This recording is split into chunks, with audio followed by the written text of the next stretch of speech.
Sa likod ng bawat apat na sulok ng mga eskwelahan, may mga pamilyar na mukha na hindi man lang alam ang pangalan. Mga mukhang tumatagaktak ang pawis. Ang mga taong nagbibigay kaginhawaan sa kadugyutan at kawalang hiyaan sa sintang paaralan. Tahimik na naglilingkod ang mga hindi nabibigyan ng pansin. Ito ang mga non-teaching personnel.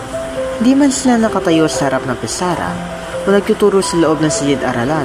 Sa bawat pasilyong ating dinaraanan, sa bawat sulok ng paaralan, mayroong nakatagong kwento sa likod nito.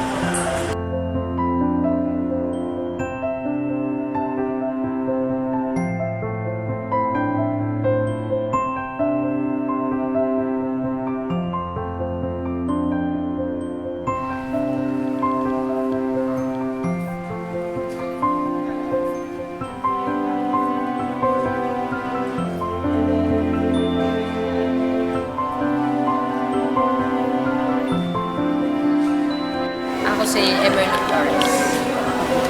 34. Ako 3 months pa lang. Pag about sa CR, mga estudyante, siyempre, nandiyan yung estudyante na hindi nagbubuhos. Yun yung problem namin sa Sapat po ba yung sweldo po na nakukuha ninyo buwan-buwan? Yung po sa mga dami po ng gawain na ginagawa ninyo? Sa totoo lang, kapag may pamilya ka, may mga anak ka, hindi siya sapat. Pero syempre, para sa'yo, anin mo na titipiran mo siya.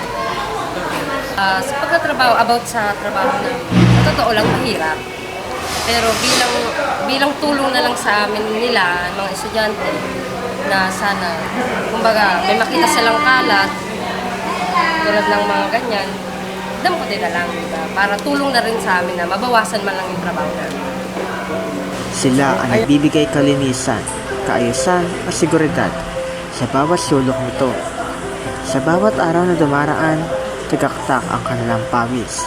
Hindi biro ang bigat ng kanilang mga gawain, lalo na't madalas, hindi sapat ang kanilang kinikita. Ngunit sa kabila ng lahat ng ito, patuloy sila nagsusumikap para sa magandang kinabukasan ng kanilang pamilya, paaralan at higit sa lahat para sa mga estudyante.